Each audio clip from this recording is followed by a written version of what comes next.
Bonjour à toutes et à tous, bienvenue. J'espère que vous allez bien, que tout se passe au mieux pour vous avec la situation, que vous arrivez à vous entourer de vos proches quand même et à passer et à partager de très beaux moments. Aujourd'hui, je suis à Tanah Lot, un temple magnifique au sud-ouest de Bali, un lieu de prière et de culte normalement blindé et bondé de touristes. Évidemment, avec la situation, il n'y a personne, donc c'est très calme et c'est, je pense, une des seules périodes où voilà, le calme et la sérénité du lieu vraiment prônent dans ce lieu. Donc je me suis dit, je vais en profiter pour vous faire une vidéo qui me tient à cœur, puisque ça fait un petit moment que j'avais envie de parler de ce sujet qui est vraiment très important pour moi, puisque ça a été très handicapant pendant de nombreuses années, qui sont donc les maladies de peau et l'eczéma en particulier, la dermatite atopique pour ceux voilà, qui connaissent, qui a été pour moi comme un fléau, comme quelque chose vraiment qui m'a anéanti en fait, et qui m'a oui, ça a été très handicapant et ça a été comme une vague, comme je vois plein de vagues, mais assez plutôt comme un tsunami, on va dire, hein, dans ma vie, qui m'a permis de faire les bons choix, mais sur le coup qui a été très prenant et qui me prenait beaucoup d'énergie à moi, à mon esprit, mais aussi au corps. Donc voilà, le but de ces vidéos, je vais en faire plusieurs, des séries de courtes vidéos pour que ce soit quand même simple, facile et qu'on puisse échanger surtout au niveau des expériences qu'on a eues, qu'on a encore peut-être en ce moment, des questionnements qu'on a. Ça peut être des maladies de peau là, qui vous concernent à vous personnellement, ça peut être aussi à membres de votre entourage, ça peut être aussi à vos enfants, et Dieu sait que c'est difficile quand voilà, ça touche les enfants, parce que c'est encore plus délicat, je pense, et on se sent évidemment impuissant, puisque alors déjà pour moi la première chose au niveau des maladies de peau, de l'eczéma, et ce qui rend difficile la vie des dermatologues que j'ai pu consulter pendant des années, et puis toutes les maladies, les médecines naturelles à côté, mais c'est que en fait c'est du cas par cas. Et même au niveau de la même personne, selon la période, ça va être aussi peut-être une cause différente, un élément intrusif différent, quelque chose, voilà. C'est vraiment quelque chose, pour moi, à ne pas prendre à la légère, mais sans trop porter le focus, parce qu'on plus on porte le focus sur ça, comme pour toutes les maladies, pour moi, plus on les nourrit. Donc il y a un juste équilibre justement à retrouver, qui est très difficile quand on est en plein dedans, parce qu'il y a énormément de questionnements, mais il y a énormément de fatigue aussi derrière, surtout quand ça fait des années et des années que le problème surgit et ressurgit. La seule chance en fait de ce souci, c'est qu'en général, c'est des périodes de crise, c'est pas régulièrement et avec la même intensité du moins. Pour moi, ça a été pendant ça c'est montré la première fois à l'enfance, comme beaucoup de maladies de peau. Après, il y a eu une longue période en fait sans rien, et après il y a eu 10 années crescendo. 10 années crescendo. Et donc là, les crises, on va dire, s'espaçaient de moins en moins, étaient vraiment omniprésentes, mais avec des intensités voilà, quand même plus lourdes selon les moments. Donc voilà, donc le but de ces vidéos, c'est vraiment que je partage en fait mon expérience, ce que je pense en fait des causes ou des éléments qui peuvent aider, des clés aussi. C'est un échange que je vous propose aussi, donc je vous invite dans les commentaires à pouvoir me dire comment ça résonne en vous, s'il y a d'autres éléments que vous désirez qu'on partage, dont on parle, d'autres causes aussi que vous soupçonnez, que vous aimeriez, voilà, que peut-être que j'approfondisse selon moi comment je l'ai vécu. Comme j'ai dit, j'ai pas la vérité absolue, je ne suis pas médecin. Je sais que c'est du cas par cas, comme je l'ai dit, mais je sais que toutes les clés sont bonnes à prendre, parce que c'est des moments pour moi, ça a été des moments de grande solitude, de grand chagrin, de grande tristesse, d'incompréhension, d'isolement aussi par rapport aux autres, parce que du coup, comme la peau, c'est le toucher, c'est aussi la carapace qu'on met entre nous et les autres, qui est un cercle vicieux, parce que je pense, donc j'en parlerai, qu'une des causes, c'est aussi la séparation, en fait, la séparation séparation de corps à corps qui peut venir du fait de la première séparation au niveau de l'accouchement, mais qui peut être n'importe quelle autre séparation qu'on a pu vivre dans l'enfance, même si c'est quelques heures que nous on a pris pour quelque chose d'une grande ampleur, d'une catastrophe. Ça peut être la première séparation sentimentale, un schéma familial qui s'effondre. Il y a beaucoup de choses au niveau du contact en fait relationnel et vraiment du contact du toucher. Hein. Et du fait d'avoir ces problèmes de peau, forcément, même si du coup la cause c'est peut-être aussi qu'on soit séparés et qu'on ait tellement besoin peut-être d'être touché, d'avoir de l'attention, même si c'est inconscient hein, souvent, qu'on nous prête de l'attention et tout, en fait avec ce souci, en fait, on se sent pas beau, quoi. Donc, du coup, on se coupe encore plus des gens, même si pour l'avoir vu, et je pense que c'est pas anodin, donc c'est quand même inconscient, donc c'est pas, comment je vais dire. Disons que c'est pas voulu, j'arrive pas à trouver le mot. C'est pas malsain en soi, mais disons que c'est vrai qu'avec ce problème, les gens en parlent en fait, même si nous ça nous agace parce que on en a marre et puis qu'on n'arrête pas de se gratter, surtout que tout le monde nous dit d'arrêter de nous gratter. Mais c'est aussi les gens prennent des nouvelles peut-être aussi de nous, que peut-être ils le feraient pas si. C'est ce qu'on pense, je pense aussi sur les choses. Donc je vais essayer de ne pas trop m'éparpiller parce que c'est aussi une des causes pour moi je pense de pas souvent avoir le focus sur une chose et d'avoir ce qui pour moi ne me dérange pas, mais apparemment mon entourage un peu plus, c'est un peu fatigant même devant ce paysage magnifique avec des vagues et le temple, mais donc voilà, donc c'est un échange que je vous propose en tout cas, pour qu'on puisse voir ensemble les solutions ou les clés qui peuvent de toute façon aider. Après voilà, comme j'ai dit, j'ai pas la vérité absolue, c'est pas des méthodes miracles, mais ce sont des clés, des premières bases de réflexion ou de méditation, ou juste. C'est l'expression, mais c'est difficile de lâcher certaines choses, certains schémas, certaines pensées, de mettre le doigt peut-être sur ce qui a fait mal dans le passé, ou même sans savoir la particularité en fait de la situation qui a pu être l'élément premier déclencheur.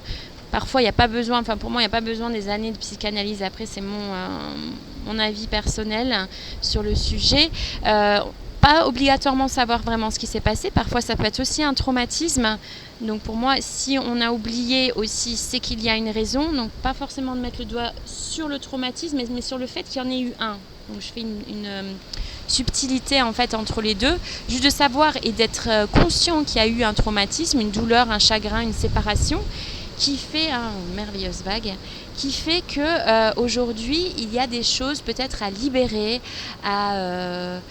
j'entends à respirer aussi, à réapprendre à respirer, à prendre le temps à respirer. Parce qu'on respire aussi par la peau.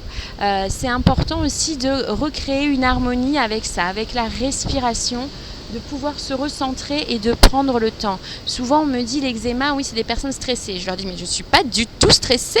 Je suis très calme comme personne. Et en fait, non, évidemment. Il y a évidemment un facteur stress. Et ce qui peut agacer, surtout quand les gens disent que oui, mais c'est une maladie, c'est dans ta tête. Oui, évidemment, c'est dans ta tête. Il y a beaucoup de choses en même temps qui sont dans la tête. Après, je discuterai aussi je vais faire plusieurs vidéos. Je vais essayer de faire un thème à chaque pour pas trop me disperser. Je parlerai donc des causes que je soupçonne. Voilà, ils peuvent m'en venir aussi spontanément quand je parle, quand je mets le doigt sur quelque chose, d'avoir autre chose qui viennent. Comme j'ai dit, si vous voulez aussi dans les commentaires me faire part d'autres éléments ou d'autres sujets de conversation, ou si ça vous fait rebondir sur un tout autre sujet que vous aimeriez qu'on parle, il y a pas de souci. Si j'ai évidemment des choses à dire et à vous faire part de mes expériences et qu'on puisse partager, ce sera toujours avec un immense plaisir, parce que c'est vraiment le but de ces vidéos, c'est de s'apporter en fait les uns les autres, d'échanger et de trouver ensemble le chemin de notre propre guérison qui nous est propre. Hein. Donc voilà, on est tous différents, mais on a tous à s'apporter et on peut tous s'aider, et c'est vraiment pour moi la beauté de la vie. Donc voilà, il y a beaucoup de recul, je pense, à avoir sur Sur l'eczéma et les problèmes de peau en particulier, beaucoup de prise de recul, de pas trop focaliser dessus, ce qui est très dur quand on le vit parce que c'est à 300%, parce que ça nous démange tout le temps, parce que voilà, ça va jusqu'au sang, jusqu'aux cicatrices, et ça fait du bien de se gratter. Donc on va vraiment un peu dans le côté masochiste et qui fait du bien. On se fait du mal en se faisant du bien, ou du bien en se faisant du mal. Enfin bon, bref, y a quand même un schéma destructeur quand même à la base que moi je ressens. Après, ça peut ne pas résonner en vous sans avoir, mais pourtant, voilà, c'est aussi le cas, hein, en ayant eu envie de tout détruire ou de mourir parfois. Hein, ça peut aller jusque là, ça peut être conscient ou inconscient. Ça peut ne pas résonner du tout en vous, mais en tout cas, voilà, il y a un petit schéma sous-jacent en fait qui est là pour montrer un désarroi, comme j'ai dit, un chagrin, une tristesse. C'est des grands moments de solitude quand même, hein, cette maladie.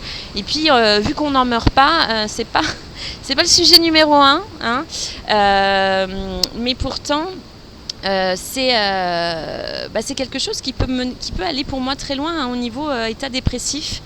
Et voilà, ce qui n'est pas à prendre à la légère, même si c'est important de prendre en fait ceci avec légèreté. Donc je mets aussi pas mal de subtilités dans les expressions que je vais utiliser, mais c'est important pour moi de faire la différenciation, parce que prendre les choses à la légère, c'est les minimiser. Et c'est comme les gens souvent qui me disent mais non, c'est rien, t'inquiète, c'est pas moche, alors que je veux dire, j'ai eu les mains scarifiées, je sais pas si ça se dit scarifiées, mais avec plus du tout de peau à l'intérieur des mains, des crevasses de malades. Mais non, mais c'est rien, t'inquiète, ça va aller.